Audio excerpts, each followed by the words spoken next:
ঠাকুরপুকুর থানার অন্তর্গত পরিবর্তন ক্লাবের জগদ্ধাত্রী পুজোর মণ্ডপ থেকে চুরি গেল প্রণামী বাক্স। বৃহস্পতিবার গভীর রাতে ঘটে এই চাঞ্চল্যকর ঘটনা। জানা গিয়েছে ওই বাক্সে জমেছিল বেশ কয়েক হাজার টাকার প্রণামী। শুক্রবার সকালে ঘটনাটি নজরে আসতেই পুজো উদ্যোক্তারা খবর দেন ঠাকুরপুকুর থানায়। ইতিমধ্যেই পুলিশ মণ্ডপে থাকা সিসিটিভি ফুটেজ সংগ্রহ করেছে।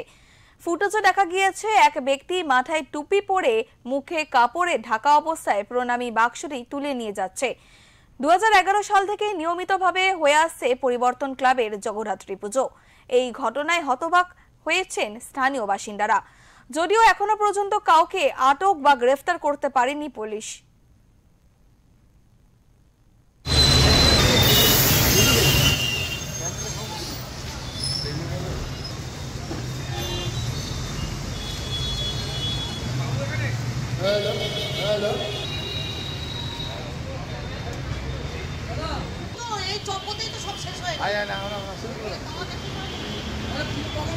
আমরা 2011 সাল থেকে এই জগদ্ধাত্রী পূজাটা করি। এই জিনিস কোনোদিন ঘটেনি, এই প্রথম আমাদের প্রণামী বাক্স চুরি হলো। আমাদের প্রণামী বাক্সকে প্রায় কম বেশি প্রত্যেক বছর আমরা যেহেতু পুজোটা খুব নিষ্ঠার সহিত করি, প্রচুর মানুষ আমাদের এখানে পুজোতে আসে এবং প্রত্যেক বছর প্রণামী বাক্সে মোটামুটি অ্যাপ্রক্স 40 থেকে 42,000 টাকা, গতবার 42 থেকে 43,000 টাকা আমরা প্রণামী বাক্স থেকে উঠেছিল। এবারে প্রণামী বাক্সে প্রায় হাফের বেশি টাকা ছিল। চোর রাত্রেবেলা চুরি করে এসে নিয়ে চলে গেছে, সিসিটিভি ফুটেজে দেখা গেছে।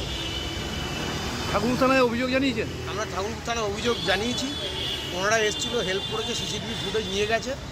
ওনারা নিশ্চয়ই যে চুরি করেছে খুঁজে বার করবে। ঠাকুরপুকুর আধিকারিকদের কাছে আমাদের একটাই অনুরোধ, আমাদের প্রণামী বাক্সটা যেন আমরা পাই। কখনো ক্যামেরা জুতোটা দেখুন, ওর ভালো করে জুতোটা ভালো করে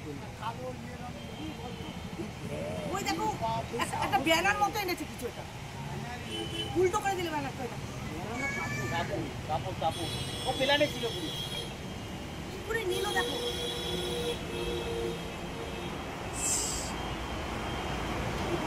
পড়ে আছে।